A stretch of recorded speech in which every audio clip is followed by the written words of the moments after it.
जय गुरुदेव।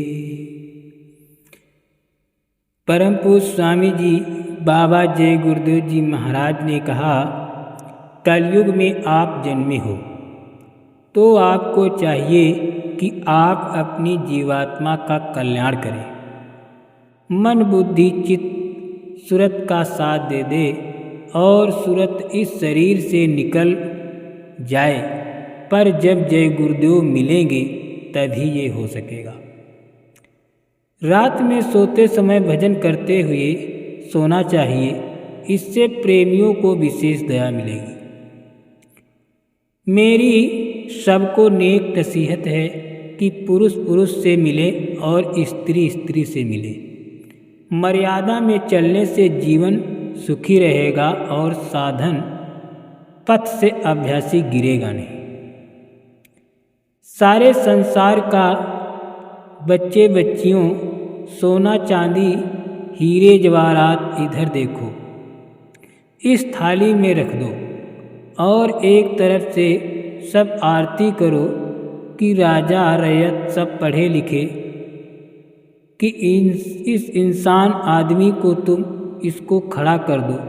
ए बच्चों, तुम इसको नहीं खड़ा कर सकते हो तो इसकी क्या कीमत? इसके सामने इसकी क्या कीमत है? ये जो इकट्ठा किया इसने किया और इसमें वो जीवात्मा रूह बैठी थी, जलवा तो उसका था। जब वो निकाल दी गई तो इसका क्या रह गया? लेकिन तुम इसके लिए कितना विलाप करते हो। अपने बाल बच्चों के लिए अगर यही आंसू उस खुदा के लिए, परमात्मा के लिए निकाल दो तो तुम्हारा काम हो जाए, तुम्हारा कल्याण हो जाए। अमोलक मंदिर ये मनुष्य शरीर है। अखंड वाणियाँ, आकाशवाणियाँ इसमें हो रही हैं। तुम सुनते ही नहीं तो कोई क्या करे? अगर तुम काम व बच्चों की सेवा के बाद 1 घंटे 2 घंटे सुबह शाम भगवान का भजन, खुदा की इबादत, प्रार्थना पाठ करने लगो तो जीवात्मा जाग जाए। स्वर्ग वैकुंठ में न चले जाओ, तुम्हें घर के काम में भी बरकत न मिलने लगे। बरकत मिलने लगेगी मेहनत ईमानदारी से, सच्चाई से काम करने पर। हम सब लोग बरकत लेना ही नहीं चाहते। अगर बरकत लेना चाहते होते तो भगवान का भजन करने का पक्का इरादा बना लेते। फिर देखिए तुम्हारे ऊपर उस प्रभु की, मालिक की, परमात्मा भगवान की दया कैसे नहीं होगी। गुरु ही तुम्हारे लोक परलोक के हितकारी हैं, जिन्होंने अपनी असीम दया करके सूरत शब्द का मार्ग दिया और अंतर धुनों से जोड़ने की हर भाव से मुझे प्रेरणा दी। यद्यपि कि हम धुन के संबंध में कुछ नहीं जानते थे। यह मालिक का आदेश है कि मेरा आदेश। निंदा आलोचना से दूर रहो। निंदक कभी भजन नहीं कर सकता। निंदा करने से दूसरों का कर्मभार जीवात्मा पर आता है और उसे भोगना पड़ता है। छुआछूत का मतलब काम से परहेज, इंसान से नहीं। सबको बता दो कि बुरे कर्मों से, बुरे संग दोष से परहेज करें। इससे छूत से बचो, यानी इस छूत से बचो। ये अछूत है, इससे बचोगे तभी भजन होगा। इस छूत को दफनाने के लिए सजा दी जाती है। जीवात्मा जब मनुष्य शरीर से निकाल ली जाएगी तो कहें कि ले जाओ फला नरक में, काटो हजारों वर्ष के लिए। काटते रहेंगे, जोड़ते रहेंगे। फिर निकाला, इसमें से दूसरे में डाल दिया 10,000 वर्ष के लिए, फिर दूसरे में डाल दिया। कितने युग, कितने सतयुग बीत जाएं, उन नरकों की यातना भोगते भोगते दोबारा मनुष्य शरीर नहीं मिलेगा।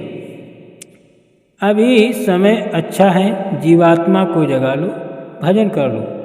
अब बहुत बिगाड़ हो गया, कोई नहीं समझता कि लड़की है, माँ है, ये काम होता है, तो सब खत्म हो गया।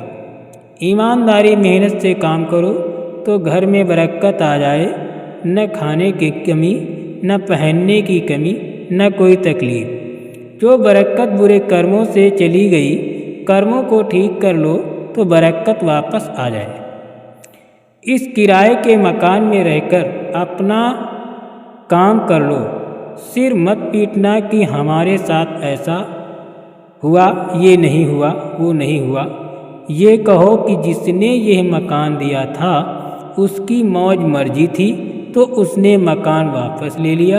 एक दूसरे को ऐसे ही समझना चाहिए, लेकिन मोह ममता के कारण वो उसी शरीर में फैल जाता है, फिर उन जीवों के लिए थोड़ा कठिन पड़ जाता। संसार के लोग जो रोते गाते ही रहते हैं, लेकिन परमार्थी लोगों को थोड़ा धीरज के साथ रहना चाहिए। संतों से रास्ता लेकर ईश्वर का दर्शन करते, लेकिन अनमोल मनुष्य शरीर पाकर सो रहे हो। जड़ माया में फंसने के कारण आपको अपना होश ही नहीं है। ये अमोल समय निकल गया तो दोबारा यह शरीर जल्दी नहीं मिलने वाला।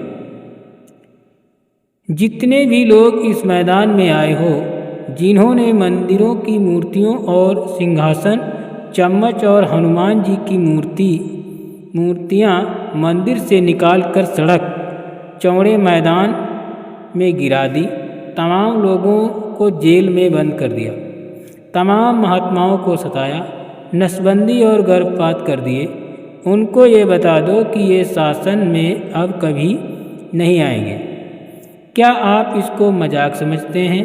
ये वही बाबा जी हैं जो इस मंच पर बोलते हैं, वो आपके सामने सब होता है। ये तो आपको आगे पता चलेगा कि शिव जी ने क्या क्या कहा है। मैं तो उनसे पूछूंगा कि जितना कहिए उतना इनको बता दूं, और जो न आदेश दे उसको नहीं बताऊंगा। किसको नहीं सताया? उस समय पर आप बोले कुछ, किसी की जुबान निकलती थी, इसलिए आप हमेशा महात्माओं के इतिहास को याद करो। दुनिया की नज़र में भक्त पागल होता है और भक्त की नज़र में दुनिया वाले पागल हैं। आप डरो मत, डर लगे तो स्थानीय रूपों को याद कर लो, चाहे हम ही को याद कर लो, डर तुम्हारा छूट जाएगा। परा विद्या हमारी सनातन है, आदिकाल की अनादिकाल की विद्या है। जिसको हमने छोड़ दिया, सब लोग दुखी परेशान हैं।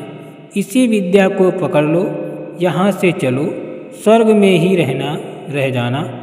चलो तो स्वर्ग वैकुंठ में रह चलो, रास्ता तो एक ही है।